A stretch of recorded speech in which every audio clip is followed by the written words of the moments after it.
एक सवाल, अगर कोई फिल्म फ्लॉप हो जाए तो क्या 25 साल बाद भी लोग इसे बार बार देखेंगे? दिल मेरे तू दीवाना है, पागल है मैंने माना। शायद नहीं, लेकिन एक फिल्म ने यह नामुमकिन काम कर दिखाया। आज भी टीवी पर आती है, लोग बिना चैनल बदले देख लेते हैं। इसके डायलॉग्स पर मीम्स बनते हैं, इसके किरदार हर किसी को याद है। लेकिन हैरानी की बात यह है कि जब यही फिल्म 1999 में सिनेमा घरों में रिलीज हुई, तब लोगों ने टिकट खरीद कर इसे देखने में ज्यादा दिलचस्पी नहीं दिखाई। आखिर ऐसा क्या हुआ था? क्या फिल्म खराब थी? क्या अमिताभ बच्चन का स्टारडम कम हो गया था? The Indian Criminal Procedure Code, Section 47, Clause 2, Section 51, Clause 2, Sections 50 and 57, and according to a Supreme Court judgment dated 1983, अगर किसी महिला पर कोई मामला बनता है तो उसे जनाना पुलिस गिरफ्तार करती है और जनाना पुलिस उसकी तलाशी लेती है। क्या आपने ऐसा किया? नहीं किया। या इसके पीछे कोई ऐसी वजह थी जिसके बारे में बहुत कम लोग जानते हैं। आज इस वीडियो में हम सूर्यवंशम की पूरी कहानी जानेंगे और आखिरी वजह आपको सोचने पर मजबूर कर देंगी।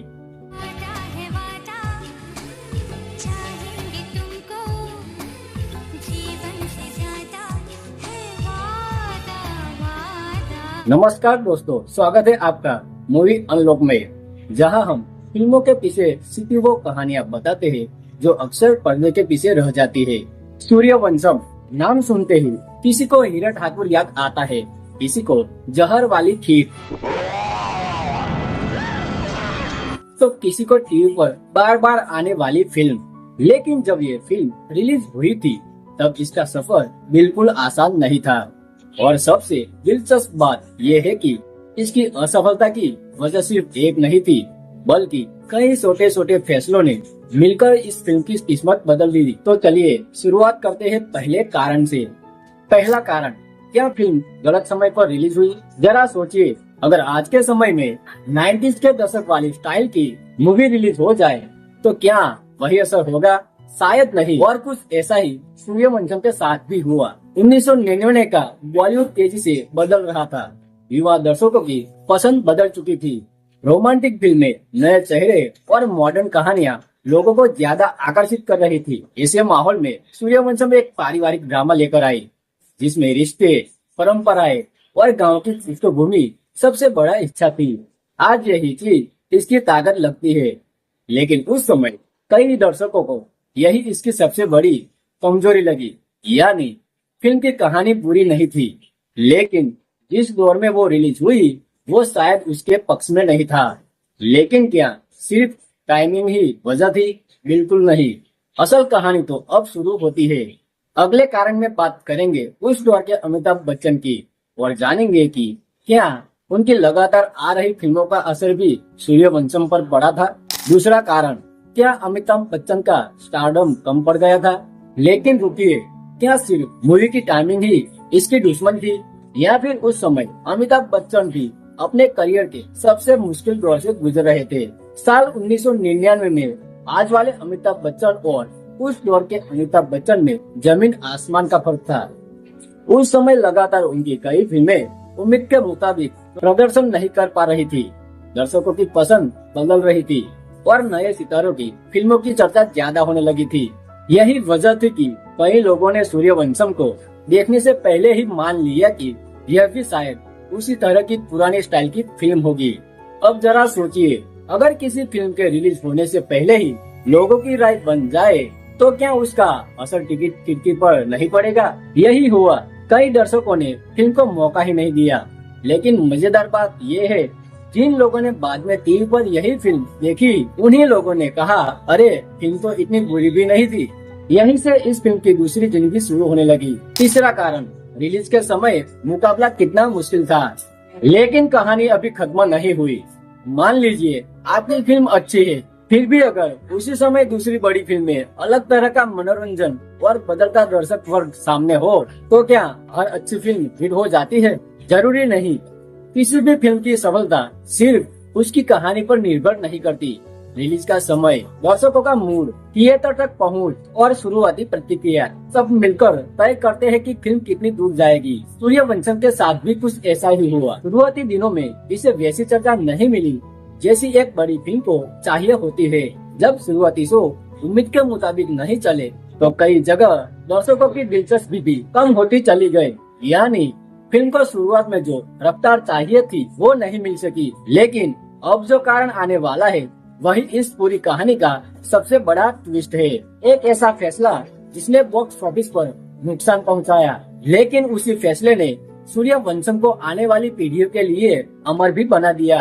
और यकीन मानिए, इस वजह को जानने के बाद आप इस फिल्म को पहले जैसी नजर से नहीं देखेंगे। चौथा कारण, एक ऐसा फैसला जिसने फ्लॉप फिल्म को अमर बना दिया।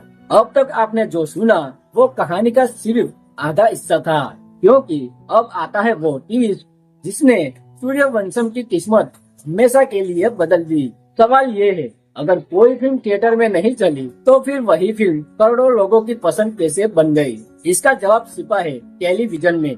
थिएटर रन खत्म होने के बाद फिल्म के सैटेलाइट अधिकार टीवी चैनल को बेच दिए गए। उस दौर में टीवी का प्रभाव तेजी से बढ़ रहा था। जब फिल्म पहली बार छोटे पर्दे पर आई तो जिन लोगों ने थिएटर में इसे मिस कर दिया था उन्हें घर बैठे इसे देखने का मौका मिला और यहीं से कहानी पलटनी शुरू हुई। लोगों ने महसूस किया कि फिल्म में परिवार, रिश्ते, त्याग और भावनाएं हैं जो घर बैठकर पूरे परिवार के साथ देखने के लिए बिल्कुल फिट थी। यानी जो फिल्म थिएटर में लोगों को खास नहीं लगी वही टीवी पर बार बार देखी जाने लगी। लेकिन क्या सच में इसे 100 साल के लिए बेच दिया गया था? अब यही से एक और कहानी शुरू होती है। आपने भी सोशल मीडिया पर जरूर पढ़ा होगा कि सूर्यवंशम के टीवी राइट्स 100 साल के लिए बेच दिए गए हैं, इसलिए यह हमेशा टीवी पर आती रहती है। सुनने में यह बात बहुत दिलचस्प लगती है, लेकिन इसका कोई पक्का सार्वजनिक सबूत उपलब्ध नहीं है। इतना जरूर है कि फिल्म लंबे समय तक एक ही चैनल पर बार बार दिखाई जाती रही और इसी वजह से लोगों के मन में यह धारणा बन गई कि शायद कोई बहुत लंबा समझौता हुआ होगा।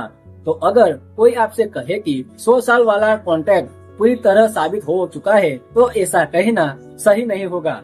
असल वजह यह थी कि फिल्म टीवी पर लगातार दिखाई गई और धीरे धीरे वह भारतीय परिवारों की आदत बन गई। यही वजह थी कि फिल्म मीम भी बनी और कल्ट क्लासिक भी। जरा सोचिए, अगर कोई फिल्म सालों तक लाखों लोग देखते रहे तो उसके डायलॉग, उसके किरदार और उसके सीन लोगों को यादों का हिस्सा बन ही जाते हैं। सूर्यवंशम के साथ भी यही हुआ। सोशल मीडिया के दौर में इसके कई सीन मीम्स बन गए, लेकिन मीम्स के पीछे एक और सच्चाई छिपी थी। लोग इस फिल्म को पहचानते थे, उन्हें इसके किरदार याद थे और यही किसी भी फिल्म की सबसे बड़ी ताकत होती है।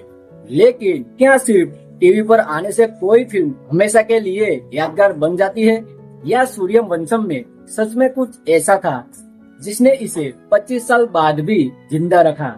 इसी सवाल का जवाब मिलेगा वीडियो के आखिरी भाग में, जहां हम जानेंगे कि आखिर यह फिल्म आज भी लोगों के दिलों में क्यों बसती है और क्या इसे फ्लॉप कहना पूरी कहानी बताता है। तो क्या सूर्यवंशम सच में फ्लॉप थी? अगर जवाब सिर्फ बॉक्स ऑफिस के हिसाब से दे तो हाँ, लेकिन अगर जवाब लोगों के दिलों से दे तो शायद नहीं, क्योंकि किसी भी फिल्म की असली जीत सिर्फ पहले 3 दिनों की कमाई से तय नहीं होती, बल्कि इस बात से तय होती है कि 25 साल बाद भी लोग उसे याद करते हैं या नहीं। और यही काम सूर्यवंशम ने कर दिखाया। आज भी अगर टीवी पर यह फिल्म चल जाए तो लोग कहते हैं चलो 5 मिनट देखते हैं, और वही 5 मिनट कब 2 घंटे में बदल जाते हैं पता ही नहीं चलता। यही किसी फिल्म की सबसे बड़ी ताकत होती है।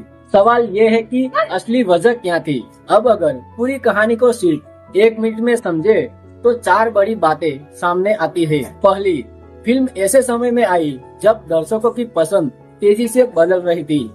दूसरी, शुरुआती बॉक्स ऑफिस रिस्पॉन्स उम्मीद के मुताबिक नहीं रहा। तीसरी, फिल्म को थिएटर में वह गति नहीं मिल सकी जो लंबी दौड़ के लिए जरूरी होती है। टीवी पर लगातार प्रसारण ने इसे नई जिंदगी दे दी। यानी जिस फिल्म को थिएटर में लोग देखने को नहीं पहुंचे, उसी फिल्म को बाद में करोड़ों लोगों ने घर बैठकर अपनाया। इसलिए आज सूर्यवंशम सिर्फ एक फिल्म नहीं बल्कि भारतीय पॉप कल्चर का हिस्सा बन चुकी है। वैसे एक बात बताइए, अगर सूर्यवंशम आज 2026 में पहली बार रिलीज होती तो क्या आपको लगता है कि यह बॉक्स ऑफिस पर हिट होती या फिर आज भी इसका वही हाल होता? अपनी राय कमेंट में जरूर लिखिए। और अगर आपको फिल्मों के पीछे सिर्फ ऐसी ही अनसुनी कहानियाँ पसंद है तो वीडियो को लाइक कीजिए, अपने उस दोस्त को साथ शेयर कीजिए जो हर बार टीवी पर सूर्यवंशम देखकर कहता है, अरे ये फिल्म फिर से आ गई। और अगर आपने अभी तक हमारे मूवी अनलॉक को सब्सक्राइब नहीं किया तो अभी कर लीजिए, क्योंकि यहाँ हम सिर्फ फिल्मों की कहानी नहीं बल्कि फिल्मों के पीछे सीधे सच भी बताते हैं। मैं मिलता हूँ आपसे अगली वीडियो में, तब तक के लिए जय हिंद और देखते रहिए मूवी अनलॉक।